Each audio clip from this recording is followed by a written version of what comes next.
पश्चिम Asia युद्ध का असर अब सोलार इंडस्ट्री पर भी पड़ रहा है। दिक्कत रॉ मटेरियल को लेकर है और प्रोडक्शन पर असर दिख रहा है। इंडस्ट्री सरकार से राहत की मांग कर रही है। देखिए केतन जोशी की ये रिपोर्ट।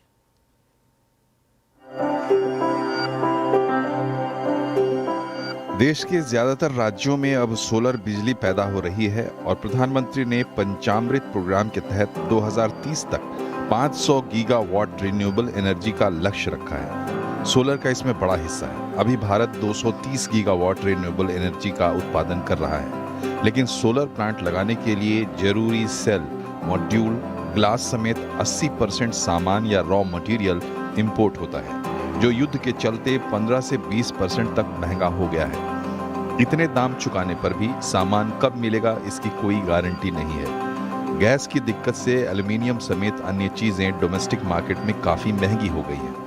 ये प्राइवेट कंपनीज कैप्टिव प्रोजेक्ट्स डालते हैं, तो उसमें हम लोग 10 मेगावाट का एक प्रोजेक्ट डेवलप कर रहे थे। वो 10 मेगावाट के प्रोजेक्ट में हमारा टोटल प्रोजेक्ट कॉस्ट था 30 करोड़ के आसपास का था। अभी ये वॉर के चलते जो अनसर्टेनिटी आई है, गैस और क्रूड का और चाइनीज शिपमेंट का भी जो अनसर्टेनिटी क्रिएट हुई है, उसके चलते वो मेरा 30 करोड़ का प्रोजेक्ट कॉस्ट 35 से लेकर 40 करोड़ के रेंज में पहुंच गया है। वहां पहुंचने के बाद भी वो प्रोजेक्ट के लिए जो मेरा मटेरियल आने वाला है, वो मटेरियल मेरे प्रोजेक्ट तक पहुंचेगा या नहीं पहुंचेगा, उसकी भी सर्टेनिटी नहीं है। युद्ध से पैदा हुए हालात के ऊपर डीसीआर यानी कि डोमेस्टिक कंटेंट रिक्वायरमेंट के तहत 1 जून 2026 से कोई भी सोलर इक्विपमेंट विदेश से आयात नहीं हो पाएगा।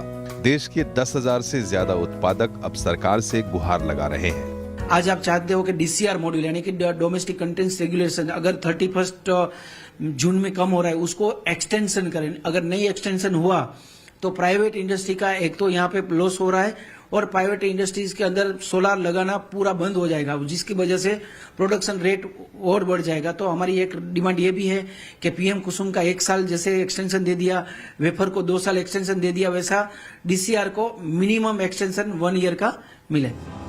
नए सोलर उत्पादकों के लिए प्रति मेगावाट लागत 1 करोड़ बढ़ गई है। पुराने उत्पादकों को आवश्यक साधन अभी नहीं मिल रहे हैं।